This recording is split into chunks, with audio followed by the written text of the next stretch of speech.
Знаете ли вы игру Cookie Clicker? А может быть Forager? Кстати, потрясная игра, которая затянула меня на более чем 50 часов с двумя прохождениями с перерывом в несколько лет. А я очень редко перепрохожу игры, причем с таким удовольствием. Но сегодня мы поговорим об Outpass, который позаимствовал очень многое у разных жанров. И надеюсь, предыдущие кадры настроили вас на положительный лад. Так как прежде чем я навалюсь со всей силы на эту игру, мы ее немного приукрасим. Перед тем как начать игру, нам предлагают преклонить колено и расслабить пальчик, зафиксировав левую кнопку мыши как зажатую.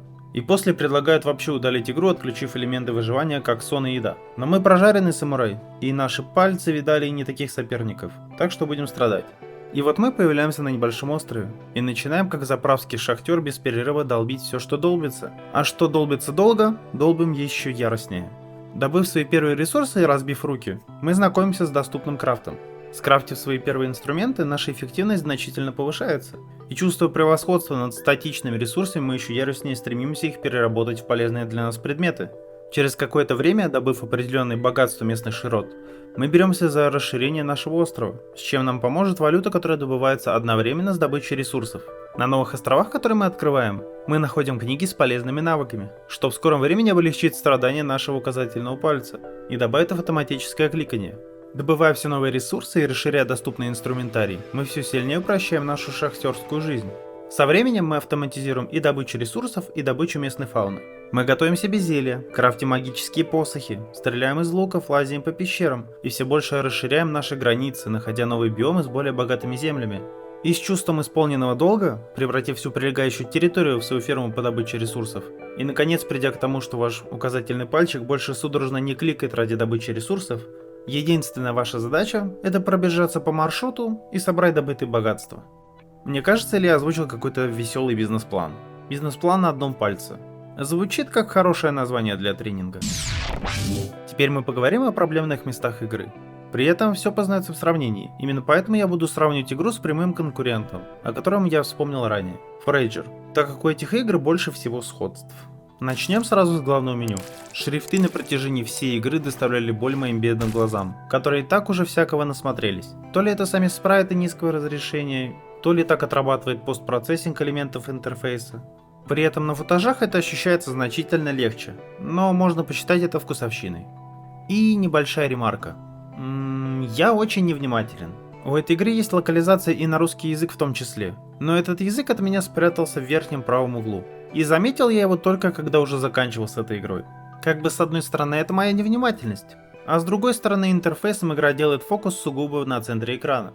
А достаточно хорошо сделанные настройки меня не заставили усомниться, что какой-то важный элемент настроек может находиться в другом месте. Но я и не жалею, что играл в эту игру на английском. Из-за одной потенциальной проблемы, с которой я столкнулся после смены языка. Появились какие-то графические артефакты. Это либо проблемы с работой освещения, либо с постпроцессингом. При перезаходе в игру эти проблемы, конечно, пропали, но мало ли с чем я мог столкнуться во время прохождения. Пора нам поговорить об элементах выживания. Голод, который влияет сугубо на нашу эффективность, и сон, который влияет на доступный размер полоски голода. Каких-то еще полезных применений тому же сну я не обнаружил, кроме смены дня и ночи. Насколько глубины подобной механики достаточно для такого геймплея, судить вам. Но я это вижу сугубо как растягивание времени. Ради постоянных остановок, чтобы пожрать травы, конкурируя за корм с местными коровами. И постоянными перерывами на сон, с потенциальным бэктрекингом до места сна. Как вы заметили, у нас отсутствуют какие-либо жизни, что обычно как-то связано с элементами выживания, как сон и еда. В связи с чем угроз в этой игре для вас нет. И выбор фауны, которая хоть как-то дергается по локации, почти ничем не отличается от статичных объектов. При этом у нас есть луки, арбалеты, магические посохи. И возникает вопрос. А какого хрена? А для кого они нужны? Или скорее, какой умник прорабатывал этот достаточно большой пласт механик, которые никак не переплетены с геймплеем, что оставляет ощущение некоторой рудиментарности процесса. Кстати, о рудиментах. У этой игры много тупиковых активностей. Например, рыбалка бесполезна. Простая трата времени. Автоматические ловушки заменяют любую удочку. А за время рыбалки ничего ценнее деревяшек и рыбы я не вылавливал, что могло бы компенсировать потраченное время и добавить больше смысла в этот процесс. Как таковой кликинг по ресурсам у вас закончится через первые минут 30, благодаря найденным навыкам на новых землях и доступу к автоматическому фарму. Что как бы хорошо, прогресс, ура. но никак не раскрывают потенциал подобного геймплея, который мог бы быть более размеренным и спокойным. Так как в дальнейшем мои побегушки ничем не отличались от работы веника, который сметает все на своем пути. Различные инструменты, которые более эффективны в зависимости от добываемых ресурсов, поначалу кажутся очень неудобными, так как постоянно переключаться между ними просто неудобно. Но опять же, это решается потенциальными навыками, которые мы открываем после. Но у этого есть две потенциальные проблемы. Первое, мы не знаем, что нам это будет доступно в дальнейшем, что негативно сказывается на впечатлении в игре про глубокий фарм. Как бы да, сюрприз и достаточно приятный, но если бы изначально была инфа о том, что можно открыть, это положительнее сказывалось бы на самом процессе, ибо была бы конкретная цель. А вторая проблема, что даже получив автоматическое переключение инструментов в зависимости от добываемых ресурсов, мы все равно обязаны держать эти инструменты в слотах быстрого доступа, иначе это работать не будет. И опять же вопрос остается открытым, в чем здесь смысл? У нас не появляется в руках инструментов, которые мы усердно крафтили, они не переключаются между собой, красиво демонстрируя, что мы работаем разными инструментами. Все, на что это влияет, это только цифра урона по ресурсам. Из-за этого складывается ощущение, что этот момент не был заранее продуман. Либо был продуман на ходу относительно того, что накодили ранее, и это было самым доступным решением. Так, о интерфейсе мы поговорили. О радиментальных механиках немного поговорили. При этом я озвучил и близко не все, что у меня вызвало вопросы, но это может затянуться. А теперь поговорим о прогрессии и контенте, который есть в этой игре. Это, наверное, самое главное в подобных играх. Первые минут 40 у игры приятная и ощутимая прогрессия. Вы становитесь эффективнее, она выдает все доступные активности, такие как рыбалка и охота, что достаточно бесполезное занятие, как мы поняли ранее.